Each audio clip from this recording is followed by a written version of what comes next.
En el año de 2006, los superhéroes ya se habían consolidado en su totalidad. Para aquel entonces, películas como Spider-Man 2 eran las favoritas de la audiencia, y por otro lado teníamos productos como Batman Begins, el cual se encargó de reinventar a un personaje. Vamos, todo parecía ir bien, incluso para aquel entonces, Smallville seguía estando en un buen momento de calidad, y fue ahí cuando Fox, después de ofrecernos dos joyas cinematográficas con X-Men 1 y X-Men 2, de las cuales ya hemos hablado en este canal, decidieron seguir la franquicia con X-Men The Last Stand, la cual es recordada por muchos como una de las peores películas de toda la franquicia de los X-Men. Así que con sentido de seguir juntos en este camino a Deadpool 3, en esta ocasión estaremos hablando de X-Men The Last Stand, para ver si realmente es tan mala como todos piensan. Y esto es Berenjena Films. Algo que hay que decir es que para este momento, como lo he ido mencionando en estos videos, el director Bryan Singer se había consagrado como aquel elegido que tenía el conocimiento y la visión perfecta para dirigir a los X-Men, y aunque el estudio quería que este dirigiera también la tercera parte, finalmente esto no pudo ser, todo debido a que el director, en aquellos años, quería dirigir una película de Superman, la cual seguiría con los acontecimientos de Superman 2. La esposa de Richard Donner, directora de Superman The Movie del 78, era productora en estas películas de los X-Men, y al escuchar la idea de Singer para seguir la historia de Superman, se pusieron en movimiento y llevaron la idea directamente a las oficinas de Warner Bros. Afortunadamente para Singer, Warner le dio luz verde a su proyecto, el cual al día de hoy todos reconocemos como Superman Returns. El problema era que Fox no estaba dispuesto a esperar que Bryan terminara la película de Superman para poder hacer X-Men 3, y fue así como lo obligó a dejar el cargo de director para X-Men 3, y en palabras del propio Singer, él aceptó debido a que creía que para aquel momento había dejado bastante bien encaminada la saga de los mutantes. Lamentablemente para todas las partes, esto no terminó bien para nadie. En aquellos años, ni X-Men The Last Stand ni Superman Returns fueron amadas por el público. De hecho, todo lo contrario, significaron para aquel lejano 2006 un retroceso para el género de superhéroes, y después de mostrarse confiado, Singer en recientes años ha confesado que uno de los errores más grandes de su carrera fue dejar la silla de director en X-Men 3, diciendo: un par de semanas antes del estreno, me arrepentí de haberlo hecho. Me volví a arrepentir antes de ver la película. Mientras la veía, me arrepentía. Y después de verla, me arrepentí aún más. Y lastimosamente para la humanidad entera, para reemplazar a Bryan Singer, llamaron a Brett Ratner, a quien originalmente habían contemplado para dirigir X-Men 1 y X-Men 2. Junto con el director, llegó el escritor Simon Kinberg, que bueno, al día de hoy yo le quiero preguntar al estudio qué es lo que pensaba con esta elección, ya que este escritor había hecho dos películas, las cuales fueron Los Cuatro Fantásticos de los 2000, pero sobre todo la película de Galactus siendo una nube gigante que parece estiércol, y la película de Elektra, películas incluso que yo sé que no son buenas, y lo que es aún peor, en un futuro volverían a contratarlo y a cometer el mismo error, ya que este fue el director de X-Men Dark Phoenix.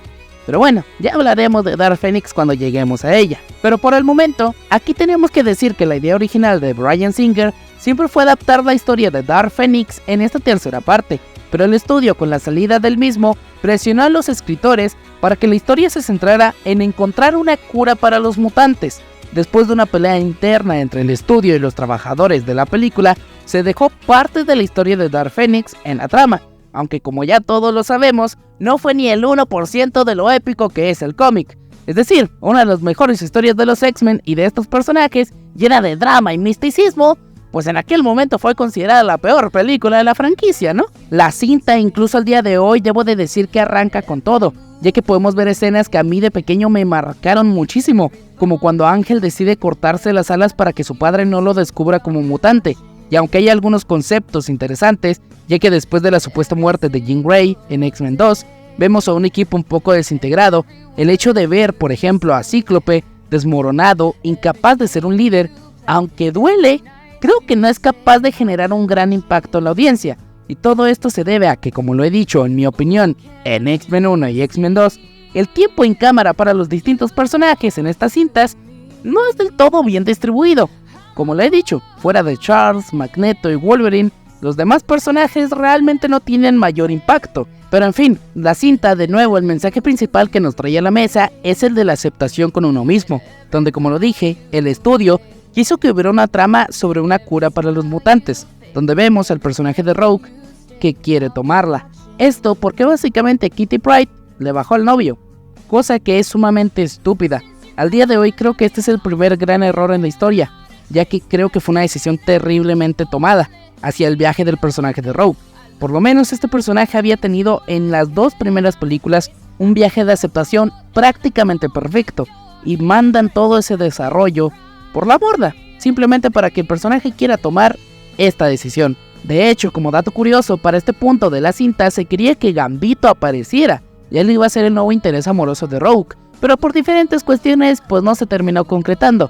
Pero básicamente algo que quiero decir sobre lo de Rogue y sobre que quiere tomar la cura, creo que si había 2 personajes que eran especiales, como lo mencioné en mi video de X-Men 2, era Rogue y era Nightcrawler, personas que sí no podían llevar una vida normal del todo por sus poderes, por su característica física, y que les era más complicado llevar todo esto.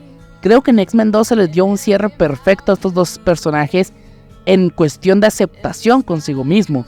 Por eso creo que la trama de la cura para los mutantes no es mala, simplemente escogieron al peor personaje para llevarla a cabo. Que por cierto, hablando de Nightcrawler, a mí incluso al día de hoy me sigue enojando que decidieran haber prescindido del gran añadido que había significado Nightcrawler para el equipo, solo porque, en palabras del estudio y del director, el proceso del maquillaje era demasiado tedioso. Básicamente la justificación fue que les daba hueva chambear, y prefirieron mejor quitar a este personaje de la historia que chambear de verdad. Y creo que ese es el error más grande de The Last Stand, no hacer una adaptación chafa de una de las mejores historias de los X-Men, sino que más allá de eso, la falta de respeto y congruencia con todo lo anteriormente construido para este universo. Pero si de errores descomunales hablamos, de esos que hacen que su servidor Berenjena Fields no pueda ni siquiera dormir por las noches, hablemos de Cíclope. Lo diré 1 y 1000 veces, mi X-Men favorito, y me quejaré 10,000 veces más del poco protagonismo que le dieron en esta saga, pero lo peor fue en la forma en la que decidieron matarlo, ya que en una historia la cual se tenía que desarrollar con Jean Grey, Cíclope y Wolverine como protagonistas, fue donde decidieron matar a uno de estos 3 en los primeros 15 minutos en la historia, y lo peor de todo, de una de las maneras más estúpidas que existen. Y no es el único personaje al cual se le hace a un lado de una forma absurda, ya que por otro lado tenemos a Mystique, a quien hasta el momento había sido una importante ayudante de Magneto, pero aquí solo sirve para que podamos ver que este suero le quita los poderes a los mutantes, que de hecho, hablando del super equipo de villanos que hace Magneto, creo que hasta la fecha me seguiré preguntando quién dentro de ese set vio el disfraz o el vestuario de Juggernaut y dijo, nos mamamos, Juggernaut está en esta película. I'm the Juggernaut, bitch. Porque sí, al día de hoy sigue siendo horrible, y creo que al día de hoy le tenemos que seguir agradeciendo a Ryan Reynolds y a Deadpool por darnos una versión digna del personaje de Juggernaut. En fin, para este punto es cuando descubren que Jean sigue viva, y donde vemos que absolutamente a nadie le importó que Cíclope muriera. Es aquí donde tenemos una de las pocas buenas escenas de la película, pero a su vez, una de esas escenas que Fox espera que no la recuerdes jamás, ya que es aquí donde vemos esa batalla épica entre alumna y maestro, Jean Grey contra Charles Xavier, donde el momento es dramático, es muy triste. Pero bueno, los de la compañía de Fox se arrepienten tanto de esto que decidieron fingir que nunca pasó, pero aún así la muerte de Charles me sigue pareciendo épica y a su vez que te destroza el corazón en 1000 pedazos. Pero si algo es digno de mencionar, es que en la batalla final se nota mucho el aumento de presupuesto que tuvo esta cinta. Realmente cumple con su cometido de darnos algo entrañable, con escenas de Wolverine siendo lanzado por Colossus, como en los mismos cómics, o Kitty Pryde pasando paredes.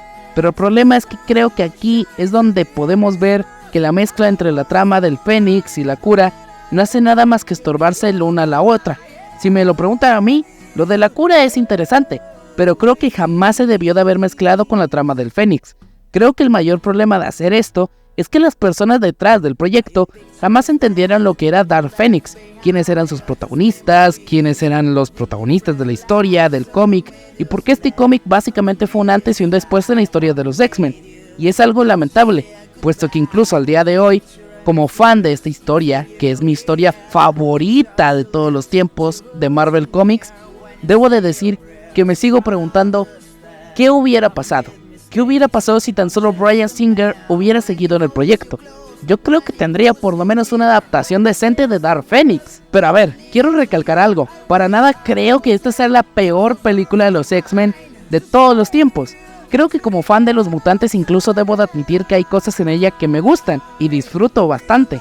Pero, aún con todo eso debo de decir que en su momento sí significó el declive de los mutantes en el cine. Y como lo dije, tienen muchas cosas que se pudieron haber hecho mucho mejor. Pero como sea. Por eso y mucho más, en este top de los X-Men es mi lugar número 9. Pero esta es mi opinión. Y bueno, dime qué te está pareciendo el top hasta este momento. Me encantaría leerte aquí abajo en los comentarios. De momento, yo solo puedo dejarte con mis redes sociales. Mi nombre es Johan Portillo y esto es Berenjena Films. Chao.